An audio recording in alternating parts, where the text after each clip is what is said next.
자, 뉴스픽으로 저희는 시작을 해보겠습니다. 더 공감 여성정치연구소 송문희 박사님 안녕하세요. 네, 안녕하세요. 네, 전혜연 사평론가 안녕하십니까? 네, 안녕하세요. 자, 두 분 다 어떻게 명절에 어디 안 가시고 방송 나오셨는데. 사실 요즘 지금 네. 뭐 추석 연휴기도 하고 하늘이 너무 맑고 깨끗합니다. 그런데 다들 엉덩이가 들썩들썩하는 이런 마음이 들 텐데 그럼에도 불구하고 이번에 특별 방역 기간이고 또 저희는 방송을 하다 보니까 그렇죠. 혹시라도 내가 뚫리면은 정말 민폐가 될 수 있기 때문에 이번에 안 움직이고 집에서 조용하게 맞으려고 준비하고 네, 있습니다. 그렇군요. 마찬가지시죠? 네. 네, 그리고 아마 저는 컴퓨터와 가장 많은 시간을 보내면서 쉬어야지 했는데 또 나중에 하면서 밀어놓은 일들을 또 좀 해야 해야 되지 않을까 네. 그런 생각도 듭니다. 네. 자, 좀 조용한 이제 추석들 보내실 것 같은데요. 자, 오늘은 저희 첫 번째 뉴스는 이 검경 수사권 조정을 위한 검찰청법 또 형사소송법 시행령이 어제 이제 국무회의를 통과를 해서 내년 1월 1일부터 지금 시행이 된다고 합니다. 구체적으로 어떤 내용들이 이제 시행이 되는지 좀 점검을 해보고 싶고 지금 검찰이나 경찰 양쪽에서 모두 아쉽다는 목소리들이 나오고 있는데 내용이 어떻길래 그런 것인지 좀 더 면밀하게 살펴보고 저희가 고민을 해보죠.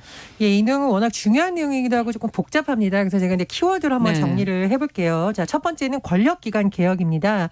현 정부, 문재인 정부에서 내세우는 중요한 과제 중에 하나를 권력기관 개혁이라고 통칭 네. 얘기를 하는데요.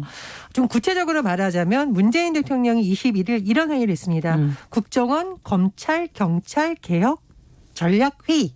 말하자면 국정원이라든가 검찰이라든가 경찰이 인권보호라든가 권력 분산 그리고 뭐 지나치게 국내 정치에 개입한다 이런 논란을 좀 차단하기 위해서 입법이라든가 여러 가지 절차를 거쳐서 이제 좀 완료를 해야 된다고 네. 문 대통령이 당부를 한 거거든요. 그런 차원에서 우리가 그동안 많이 논의했던 고위공직자 범죄수사처 네. 공수처에 관한 내용도 사실은 그렇죠. 큰 틀에서는 이 안에 들어가는 거고요. 자, 또 하나. 검경 수사권 조정에 관한 내용이 굉장히 많이 관심을 모았었는데 이건 아마 수십 년 동안 검경 사이에서 줄다리기를 했던 사안이라고 네. 보입니다. 자, 첫 번째 키워드는 권력기관 개혁입니다. 두 번째 키워드 검찰청법 형사소송법 시행령입니다. 검경 수사권을 조정을 하려면요. 법적으로 어떤 근거가 마련이 돼야 되고 그렇죠. 그에 따른 시행령도 마련이 돼야겠죠. 네. 사실 이 법은 올해 1월 국회를 통과했었는데요. 시행령은 이제 국무회의가 통과가 되면서 조금 더 다듬어지게 되거든요. 그래서 국무회의를 통과했고 1월 1일 시행될 예정입니다. 네. 내용을 좀 살펴보면 그동안 계속 문제가 제기되었던 것이 이런 거죠. 보통 경찰이 수사, 검찰이 기소, 법원이 재판을 한다고 생각을 하지만 맞아요. 실제 현장에 가보면 검찰의 권한이 매우 막강하다라는 지적이 나왔었습니다. 검찰이 기소를 할 수 있죠. 네. 그래서 기소 독점주의라는 뭐 비판도 있고 뭐 옹호 여론도 있습니다만 어쨌든 검찰이 기소권을 갖고 있는 데다가 네. 경찰이 수사를 현장 수사를 많이는 하고 있지만 실제로 검찰이 경찰의 수사 지휘를 하면서 수사주의. 또 그렇죠. 네. 그리고 사실상 직접 수사를 하고 있기 때문에 네. 수사의 권한이 지나치게 또 검찰에 집중되어 있는 거 아니냐라는 비판이 제기되어 왔습니다. 그래서 검경 수사권 조정을 주장하는 사람들이 했던 명분이 네. 권한을 분산시키자.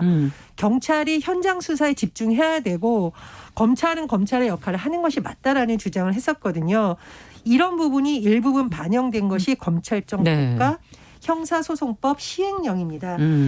이것은 이제 정부에서 입법 예고를 했고요. 이제 시행령이 마련된 건데 좀 쉽게 얘기를 하자면 검찰의 수사 범위, 수사 개시 범위를 6대 범죄로 제한하는 겁니다. 그래서 부패, 경제, 공직자, 선거, 방위 사업, 대형 참사 이렇게 되어 있는데요. 더 네. 구체적으로 들어가면 4급 이상 공직자에 대한 것, 3천만 원 이상이 뇌물 사건, 5억 원 이상이 사기, 횡령, 배임 등을 비롯한 경제범죄, 5천만 원 이상의 알선수재, 배임 증제, 정치자금 범죄 등이 들어가 되어 있습니다.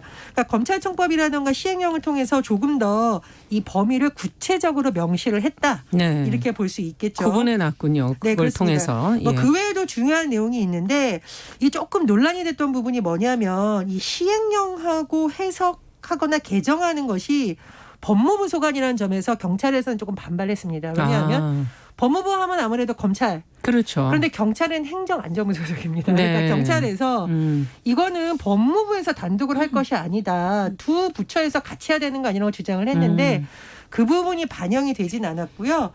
약간 그 외부 전문가로 구성된 자문위원회를 설치하도록 추가 규정이 마련되는 네. 선으로 마련이 됐습니다.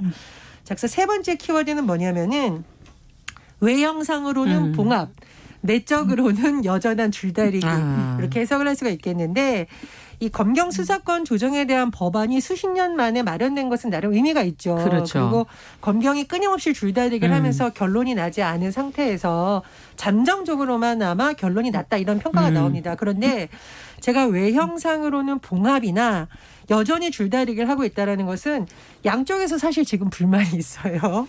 근데 그럴 수 있을 것 같습니다. 그렇습니다. 자, 예. 검찰 같은 경우에는 검찰이 입장하고 내기엔 좀 애매하지만 일선에서 나온 얘기를 좀 들여다보면 예를 들면 이 6대 범죄 아까 말씀을 드렸는데 네네. 근데 검사가 사건을 수사하다 보면 예를 들어서 7억 원 사기 혐의로 고소장이 들어와서 수사를 하고 있어요. 그런데 아까 기준에 맞춰서 5억 원 이상인 경우에만 검찰이 하게 되어 있잖아요. 그렇죠. 하다 보니까 이 범위가 뭐 4억 5천이다. 그럼 이걸 경찰로 넘기냐? 음. 그럼 이거는 국민들 입장에서 굉장히 피해를 입으니까 비효율적인 부분들이 있다는 비효율적이고 오히려 국민들로 하여금 고통을 증가시키는 거니까 이거는 개혁이라고 할 수 있느냐 뭐 이런 얘기도 나오고요.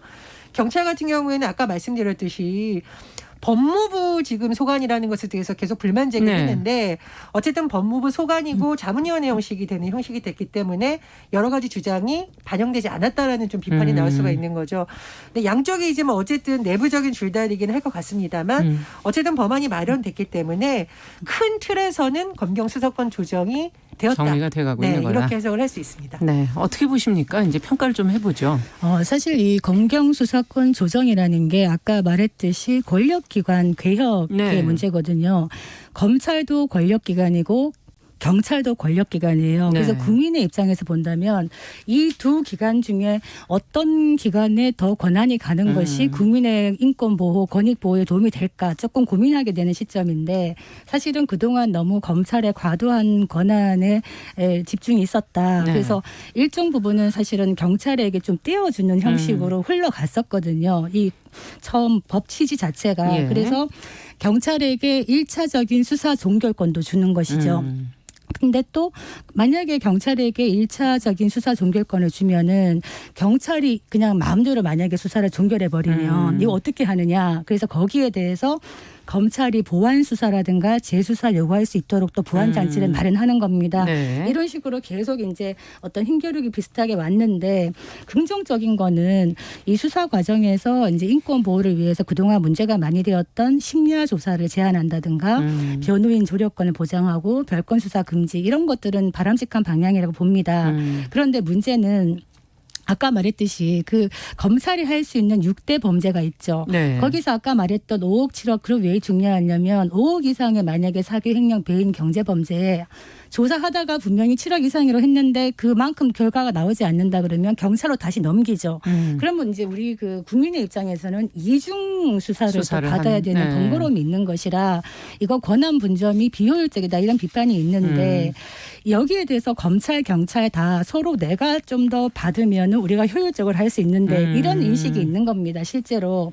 그래서 기존의 어떤 수사가 경찰이 하고 기소는 검찰이 한다고 하는데 이 수사를 경찰이 과연 잘할 수 있겠는가라는 어떤 이런 문제점을 얘기를 하는 것인데 지금 이 검찰, 경찰 다 어떤 법이 있고 시행령이 있고 시행 규칙이 있거든요. 근데 그 시행령이라는 거는 지금 문제가 되고 있는 검찰청법이라든가 형사소송법의 입법 취지에 맞게 시행령이 구체화가 돼야 되는데 이 운영 과정에서 시행령이 과도하게 유임의 범위를 벗어났다. 그러면서 우리의 권한을 벗어났다. 이런 식으로 얘기를 하고 있는 거라 이를테면은 이번에 사이버 테러 같은 경우에 참 논란이 많았습니다. 마약 범죄하고 사이버 테러가요. 이거를 검찰 수사에 넣느냐 마느냐 검찰의 권한에 결국에 마약은 검찰의 권한으로 들어갔습니다.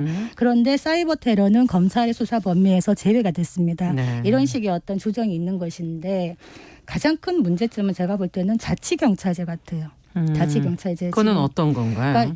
그러니까 이렇게 검경 수사권 조정을 하고 나면은 오히려 경찰의 권력이 또 비대화될 수가 있다. 이런 우려 때문에 자치경찰제를 만들어서 경찰 권력도 좀 권한을 분점하자. 이런 게 사실 처음에 자치경찰제의 취지였는데 지금 그 처음의 의도와 무관하게 자치경찰제가 약간 좀 일원화 모델, 즉 국가직 경찰제로 가면서 이 경찰의 권한 비대화를 막을 장치가 부족한 게 아닌가. 네. 그리고 실제로 이 자치경찰이 운용되는 과정에서 그 어떤 그 지자체의 사무들을 갖다가 자치경찰이 무리하게 받음으로써 실제로 어떤 경찰이 할 역할을 하지 못하게 될 우려가 있다. 이런 좀 걱정은 나오고 있어서 이 부분에 대해서는 조금 더 깊게 들여다봐야 되지 않나 이런 생각이 듭니다. 어떻게 보십니까? 말씀하신 것처럼 이게 사실 경찰들이 굉장히 오랫동안 주장했던 것이 수사권 조정이기 예. 때문에 100% 만족하기는 어렵지만 뭐 큰 발은 디뎠다 이렇게 평가할 수 있을 것 같은데 말씀해 주셨듯이 이게 학계에서도 계속 우려하는 바가 경찰권이 비대해졌는데 이거를 민주적, 사법적 통제를 할 수 있는 방안도 좀 더 보완이 돼야 된다는 그렇죠. 목소리 계속 나오고 있습니다. 네. 그래서 일부 시민단체에서는 오히려 경찰개혁에 대한 준비를 더 해야 된다라고 뭐 릴레이 토론도 하고 그랬었거든요. 국회에서. 그런 부분을 또 이제 많이 고민을 해야 될 것 같고 저는 이제 이 권력기관을 개혁하려는 이유가 뭘까? 결국은 국민들의 인권을 보호하기 위해서잖아요. 그렇죠. 이게 우리나라 권력기관 종사자들이 드라마나 경찰이든 검찰이든 뭐 드라마 영화에서 보면 참 좋은 경찰 검찰도 많은데 참 나쁜 경찰 검찰이 참 많이 나와요. 왜냐? 예. 정치권하고 손을 잡아가지고 그것을 정치적으로 악용한다던가. 그렇죠. 누구 입장에 서느냐, 국민의 그렇죠. 입장에 서느냐. 네. 힘없는 약자를 거의 인권 탄압 수준으로 해서 범인으로 둔갑을 시킨다든가 네. 혹은 금권과 손을 잡아서 뭐 검찰이 기소와 관련된 부분을 뭐 권한을 행사하든가 또는 경찰이 수사 현장에서 피의자 인권 보호를 하지 않아가지고 엉뚱한 사람이 인권 피해를 뭐 받고 사회적으로 이미 범죄자 취급을 받는다든가 그렇죠. 이런 것이 현장에서 일어났습니다. 그래서 지금 뭐 고위공직자 수사처도 그렇고 뭐 국정원 개혁도 그렇고 경찰 검찰의 개혁의 1차적인 목표는 사실 인권 보호죠. 네. 그 차원에 대한 논의를 중심에 두고 많은 부분이 보완돼야 된다고 생각을 하고요. 사실 저는 지금 이제 검경에서 나오는 여러 가지 목소리는 굉장히 본인들의 조직 중심적인 목소리도 있어요. 그렇죠. 그래서 약간 3자 중립적인 객관적으로. 어떤 네. 전문가들의 의견이 좀 많이 들어가서 내년 1월 1일 시행되더라도 법이 완전한 것이 아니기 때문에 보완되어야 할 부분은 그게 시행령이든 아니면 법 개정안을 통해서든 계속 보완이 돼야 된다고 보고요. 지속적으로. 그렇죠. 그 과정에서 가장 중요한 것은 이게 경찰에게 더 좋냐 검찰에게 더 좋냐가 아니라 인권보호, 권력의 분산이라는 본래 취지의 만냐를 놓고 계속 돼야 된다. 좀 그렇게 생각을 합니다. 네. 그러니까 사실은 인권 보호가 가장 중요한 것이고 누구에게 좋느냐 국민에게 좋아야 되는 것이죠. 이 그렇죠. 권력 개혁의 방향이. 그래서 정말 객관적이고 중립적인 운용의 묘가 필요한데 똑같은 법이나 시행령이 있어도 이거를 어떤 식으로 이제 네. 운영하느냐에 따라서 사실은 국민의 어떤 인권이 왔다 갔다 하는 부분이기 그럼요. 때문에 공권력이라는 거는 사실 합법화된 폭력입니다. 국민들이 거기에 순응하는 거는 그게 객관적이고 공정하다고 믿기 때문인 것이라 특히나 정치 권력이 이 부분에 들어가서 권력기관을 정치권의 입맛에 맞게 좌우하는 거는 국민들이 막아야 된다. 이런 말씀 드리겠습니다. 그리고 이 별건 수사 금지 이거 굉장히 중요한 거죠. 어떤 사람에 대해서 검찰이든 경찰이든 이제 수사를 하고 특히 검찰이 이 사람에게 죄를 뭐 자백하게 하기 위해서 네. 혹은 뭐 형량을 놓고 소위 말하는 딜을 한다 그러죠. 내가 이걸 얘기하면 이 부분은 좀 감해줄게 하다 보면 본래 하려던 수사가 아닌 다른 수사 혹은 주변인들에 대한 수사를 광범위하게 하면서 이것이 막대한 인권 침해를 그럴 수 불러일으키는 있죠. 경우가 있다라는 네. 비판이 많이 제기가 됐었고요. 실제로 이제 저도 검찰 취재를 하다 보면 불가피하게 뭐 그런 경우가 있을 수 있죠. 뭐 조직폭력배에 관한 수사를 하다 보면 본래는 그 목적이 아니었는데 검찰 말을 듣다 보면 쭉 잡아당겼더니 쭉쭉쭉쭉 고구마 나온다. 줄기처럼 나온다. 그렇죠. 뿌리처럼. 뭐 처음에는 네. 마약 범죄 수사를 했는데 하다 보니까 뭐 자금 네. 세탁도 나오고 뭐 불법 성매매 뭐 막 나온다. 이런 경우에 그렇다고 치지만 그것이 아니라 특정인을 겨냥해서 특히 어떻게든 결과를 얻기 정치적 위해서. 목적이든 그게 네. 무슨 목적이든 간에 이 사람을 어떻게 해서든 기소를 하고 중형을 내리기 위해서 별건 수사를 하냐는 비판은 계속 제기되어 왔습니다. 그래서 이 부분에 대해서는 뭐 어떤 이유건 간에 좀 보완이 그렇죠. 되어야 되는 거고요. 검찰 내에서도 좀 자성이 필요하지 않을까 그런 생각이 듭니다. 네.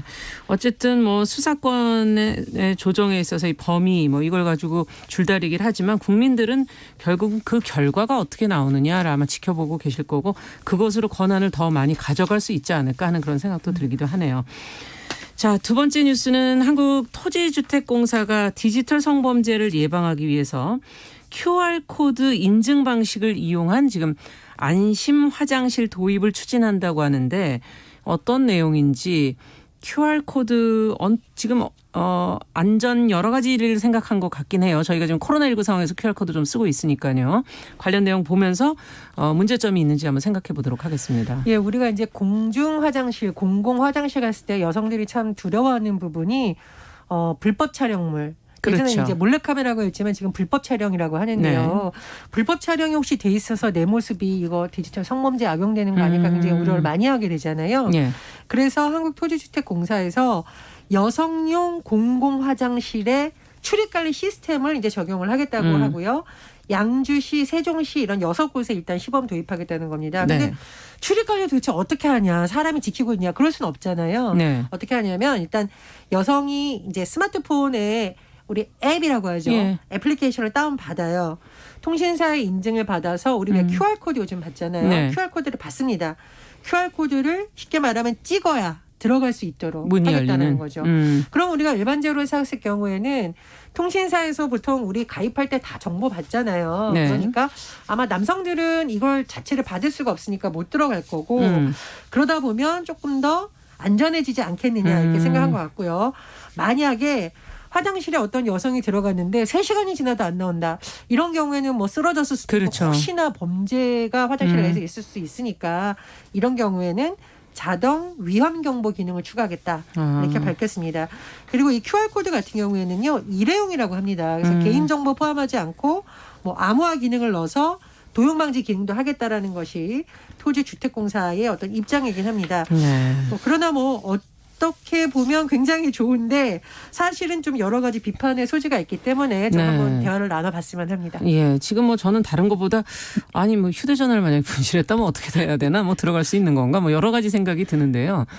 어떻게들 보십니까? 그 사실 지금 좀 찔리는 게 휴대폰을 자주 저는 깜빡깜빡 하거든요. 예. 그러면은 급한데 휴대폰이 없는 경우에 이거 못 들어가는 게 아니냐 이런 좀 걱정이 되고 실제로 또 스마트폰이 없는 분들도 많습니다. 그렇죠. 어려운 분들도 있고 노숙인 분도 계시고 네. 그래서 이런 부분은 어떻게 보완을 할 것인가. 물론 QR코드로 들어가는 안심 화장실과 일반 화장실을 골라서 들어갈 수 있다. 이렇게 얘기는 합니다만 이런 화장실이 점점 많아진다면은 조금 불편함이 있지 않겠나 하는 부분을 말씀드리는 겁니다. 네. 그래서 또 이제 장시간 그 공중 화장실에 있을 때 체류했을 때는 자동 위험 경보 이런 얘기를 하는데 제 지인 중에 꼭 이렇게 길을 떠나서 휴게소에 갔을 때마다 꼭 화장실을 가시는데 오래 계시는 분도 계세요. 그러니까 이런 분들 장시간이 기준이 어느 정도인지 이것도 잘 모르겠어요. 네. 그리고 아직까지 한국은 많지는 않습니다만 여성, 남성이 있고 또 제3의 성도 있을 수 있는 것이고 또 트랜스젠더 분들도 있을 수 있는데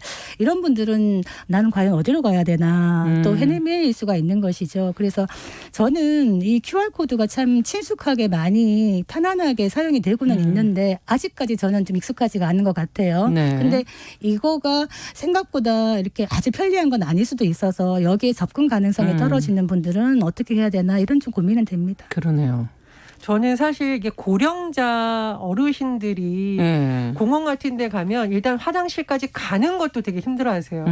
왜냐하면 약간 외진 곳에 보통 화장실을 놔두거든요. 네. 그러다 보니까 어르신들이 정말 급한 경우에는 거기까지 가는 것도 힘들어하는 경우가 있는데 만약에 QR코드로 한다면 이 어르신들이 너무 어려워하지 그렇죠. 않을까. 힘들게 가셔서 또 들어가시는 것도 그렇죠. 힘들어지죠. 누군가 도와줄 사람이 있다면 괜찮지만 다 노인들만 있는 경우에 사실 굉장히 어렵거든요. 그래서 아마 이제 일반 화장실하고 이거를 같이 할 것 같은데 뭐 편리하고 효과가 있다는 이유로 자꾸 이걸로 확산됐을 경우에는 오히려 고령층이 좀 굉장히 피해를 입을 수 있다 이렇게 생각을 하고요. 뭐 저는 뭐 이게 취지는 좋습니다만 이게 사실은 근본적으로 이런 범죄를 예방하기 위해서는 다른 부분도 많이 보완이 돼야 되잖아요. 그렇죠. 우리가 이제 계속 강조하고 있는데 뭐 법원 차원에서의 어떤 형량이라든가 수사 과정에서 인권 보호 이런 것도 좀 맞습니다. 같이 진행이 돼야 된다고 생각을 하고요.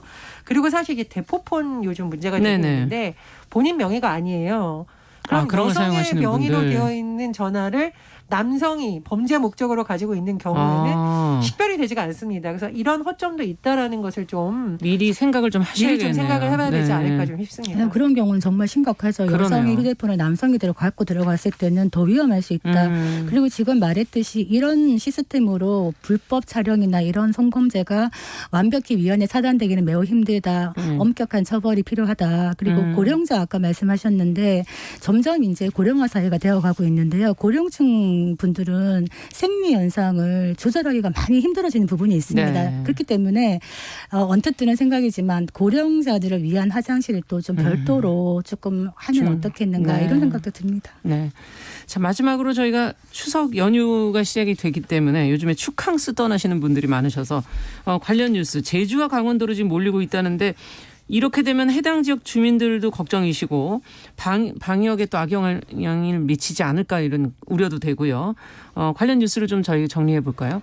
오늘부터 뭐 거의 추석 연휴에 들어갔는데 사실은 조심하자, 떠나지 말고 집에 좀 있자 이렇게 계속 권유를 하고 있음에도 불구하고 많이 떠나시는 것 같아요. 지금 벌써 한국에서 갈 만한 데가 제주도, 강원도. 네, 지금 제주도는 한 30만 명이 거의 가실 것 같다고 하고요. 네. 지금 공항도 한 96만 명이 지금 이용을 했나요? 찾고 있다고 합니다. 사실은 코로나 때문에 여름에도 바캉스 제대로 못 가신 분들이 많은데 그렇죠. 이거 언제까지 우리 이렇게 갇혀 있어야 되냐, 참다 이제 떠나겠다 이런 분들이 좀 있으신 것 같아요. 근데 문제는 우리가 이제 방역 때문에 어르신들도 찾아뵙지 않고 고향에도 가지 말자 하는데 오히려 이제 고향에는 안 가고 여행을 가시는 분들이 예. 많다. 근데 물론 뭐 그럴 만한 또 사정이 있으신 분들도 간혹 있겠습니다만 그랬을 때 많은 사람들이 모였을 때 과연 방역이 제대로 될 것인가. 그렇죠. 그래서 방역 당국에서 지금 겨우겨우 지금 두 자릿수를 만들려고 지금 노력하고 있는데 지금 살얼음판 예. 걷듯이 가고 있는데 이 연휴가 지나고 나서 언제 어디서 누군가에게 또 감염이 돼서 전국적으로 산반이 된다면은 우리가 또다시 힘겨운 거리두기 단계로 들어가야 되기 때문에 정말 조심해야 된다. 그리고 놀러 가서 인증샷 올리시는 분들 많은데요. 이거 좀 화난다. 왜냐하면 다들 떠나고 싶은데 못 떠나고 참고 있는데 그렇죠. 괜히 좀 박탈감 느낄 수 맞아요. 있다. 예. 네. 어떻게 보세요? 우리 5월 황금 연휴 지나고 어떤 사태 일어났는지 한번 기억을 기억이 해보시면 나죠. 정말 주의해야 될 것 같고 이제 언론 보도 보니까 속초 중앙시장에 그렇게 많은 분들이 오신다고. 중앙시장에 맛있는 거 너무 많습니다, 사실. 예. 근데 시장의 음식들이 대부분 예를 들면 뭐 튀김 이런 거 유명한데 거리두기 하면서 먹기가 과연 되겠냐 저는 좀 그래요. 보통 서서 그냥 드시는데 아마 이렇게 거리두기를 단속하는 것도 쉽지 않을 거고 또 우리 시장에서 뭐 국수 같은 거 드실 때도 과연 마스크 쓰고 계속 드실 수 있겠느냐라는 거거든요. 그러니까 물론 지역 경제 일부분 도움이 되겠습니다만 자칫하면 외부인들이 관광의 목적으로 와서 여기서 감염자가 많이 발생하면 상권 전체가 타격을 입을 수 있습니다. 문 닫아야 되죠. 그렇죠. 그러면. 네. 그래서 가시는 분들은 정말 방역 수치 신경 쓰셔야 되고 꼭 필요한 경우 아니면 마스크 꼭 쓰시고 거리두기를 그렇죠. 해주시는 것이 지역 경제를 도와주는 거다. 이런 그래서 말씀드리겠습니다. 지금 실제로 제주도에서도요. 이제 오시는 분들 중에 발열 증세가 있는 분들은 자가격리 시키고요. 이거를 어기면은 형사 고발하고 구상권 청구하겠다 이렇게 강하게 대처하고 있습니다. 네. 꼭 자제를 해주시고 특히 마스크 벗고 식사하시는 거 가장 위험하다고 하니까요. 조심하셔야 될 것 같아요. 속초 중앙시장 그 참 맛있는 거 진짜 많은데 빨리빨리 드시고 빨리빨리 나오시는 게 좋겠다. 네, 얘기가 너무 옆으로 가면 안 됩니다. 지금 발열이 있는 상태에서 여행을 하셨다가 또 확진을 받고 그 후에 거기 감염을 일으킨 사례들이 있기 때문에 무엇보다 몸이 또 안 좋으시다면 저는 아예 출발을 안 하시는 게 좋지 않을까 그런 생각도 드네요. 꼭 드시려면 예. 포장하셔서 어디 가서. 밀집되지 않은 곳에서 드시는 게 좋겠습니다. 네. 자, 두 분 연휴 좀 잘 보내시고요. 뉴스픽 전혜연 평론가 더공감 여성정치연구소 송문희 박사 수고하셨습니다. 감사합니다. 감사합니다. 자, 정용실의 뉴스 브런치 듣고 계신 지금 시각 10시 31분이고요. 라디오 정보센터 뉴스.